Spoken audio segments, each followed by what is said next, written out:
क्या भारी तबाही आने वाली है? क्या सच में प्रकृति अपने प्रचंड रूप में आकर इस धरती को निगल जाएगी? क्या सचमुच ये विनाश लीला का कोई अंत होने वाला है? सेल्फ अवेकनिंग मिशन से संजीव मलिक। दोस्तों, लोग हमसे बहुत सारे सवाल करते हैं कि क्या एंजल आपको कोई निर्देश देते हैं? क्योंकि प्रकृति बहुत प्रचंड रूप में है, क्या इसका कोई अंत दिखाई पड़ता है? ध्यान के गहरे अनुभवों के दौरान हम कई बार बहुत सारी फ्यूचर विजन भी देख पाते हैं। तो अपने कुछ अनुभव आपके साथ शेयर कर रहे हैं। अभी चारों तरफ जो ये विनाश लीला चल रही है, जिसकी शुरुआत कोरोना के साथ हुई है, देखा कि जैसे ही 2020 शुरू हुआ तभी से ये विनाश लीला एक तरीके से शुरू हो गई है। कोरोना ने लगभग 2-2.5 सालों तक सारे संसार को एकदम स्थिर करके रख दिया और वो विनाश लीला हम सभी ने होते हुए अपनी आंखों से देखी। हम सभी ने अपने बहुत से नज़दीकी लोगों को भी उसमें गंवाया है। और इसके समाप्त होते होते अब चारों तरफ जो भय का माहौल बना हुआ है, आप देख रहे हैं अभी भी चारों तरफ मानो प्रकृति ने न्याय की डोर अपने हाथ में ले ली है और विनाश लीला प्रारंभ कर दी है।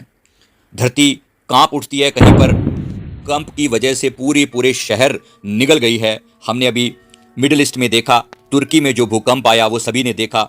दूसरी ओर समुद्र की लहरें व्याकुल हैं मैदानों को निगल जाने के लिए। तो एक तरफ बिपरजॉय जैसे तूफान देखे हैं और दूसरी तरफ अमेज़न के जंगलों की आग भी देखी है। एक तरफ ट्रेन हादसे में न जाने कितने लोग प्रकृति की गोद में सोते हुए देखे हैं। मानो मानव की मानवता जैसे कलयुग की बलि चढ़ गई हो।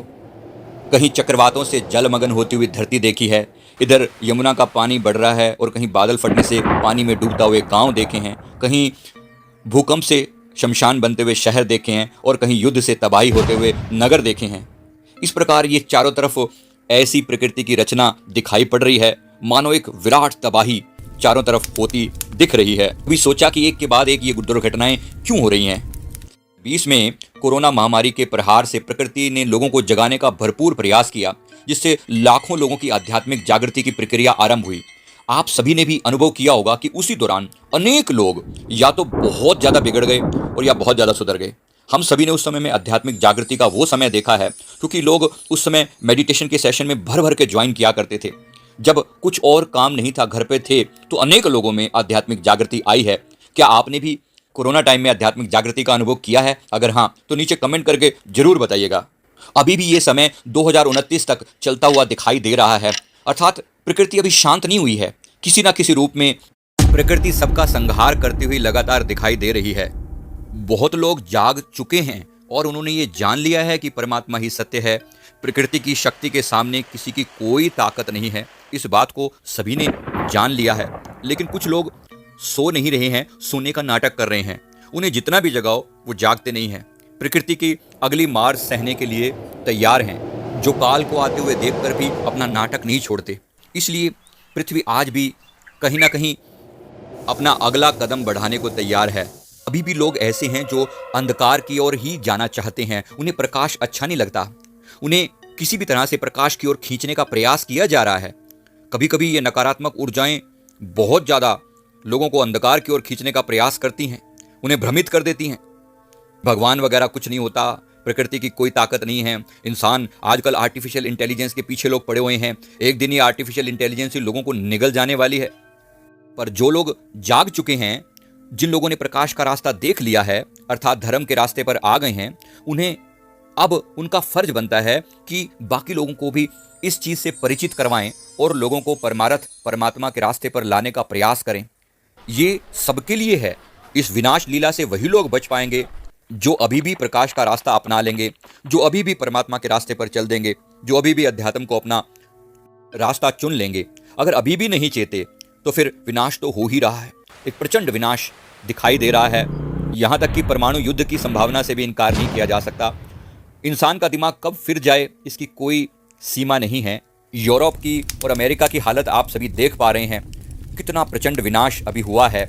स्वीडन में, फ्रांस में जो ये दंगे हुए हैं, यूक्रेन में जो ये घटनाएं घट रही हैं, अमेरिका के भी अलग अलग पार्ट्स में, यूके में इस प्रकार से घटनाएं घट रही हैं और लोग विनाश की ओर जा रहे हैं। पूरे कंट्री तबाही की तरफ जा रहे हैं। कहीं ना कहीं इंसानों को जागने की जरूरत है। अभी भी अगर आपने मेडिटेशन शुरू नहीं किया है, अपने आत्म कल्याण का प्रयास नहीं किया है, तो कर लीजिए। खुद भी जागिए और लोगों को भी जागने के लिए प्रेरित कीजिए, क्योंकि जो जाग जाएगा उसके आत्मा का कल्याण हो जाएगा। क्योंकि जब जब प्रकृति का ये तांडव होता है उसी समय में ही नई सृष्टि भी रची जा रही है। मैं कोई भविष्यवक्ता नहीं कि आपको कुछ ऐसा भविष्य बताने वाला हूं, लेकिन जो दिख रहा है वो बिल्कुल स्पष्ट है और उसका कुछ पार्ट तो अभी दिखाई देने ही लगा है। तो अभी भी प्रयास करें, ज्यादा से ज्यादा समय अपना परमार्थ की ओर लगाएं, सच की ओर लगाएं।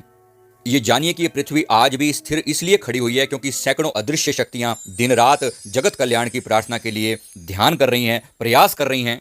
आप भी उन्हीं प्रकाश करने वाले लोगों में शामिल हो जाओ।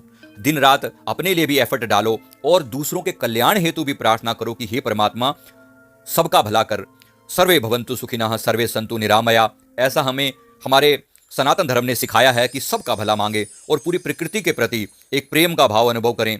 प्रकृति को हीलिंग की जरूरत है, इंसानों को हीलिंग की जरूरत है, तो मन से सबके लिए शुभ दुआ करें, खुद भी मेडिटेशन करें अपने आत्मा के कल्याण के लिए और अपना मेडिटेशन की प्रैक्टिस को पहले से भी ज़्यादा बढ़ा दें और औरों को भी प्रेरणा दें कि वो भी सत्य के रास्ते पर आएँ, धर्म के रास्ते पर आएँ। मैं उम्मीद करता हूँ कि आप सभी को ये वीडियो जरूर अच्छा लगा होगा। अगर इसी सीरीज पर और भी वीडियो चाहते हैं नीचे कमेंट करके जरूर बताइएगा। मैं और भी जो भी एंजल्स के मैसेज आप तक लाने का पूरा प्रयास करूंगा। वीडियो को लाइक करें, कमेंट करें, चैनल को जरूर सब्सक्राइब कर लें। Thank you very much. Thank you.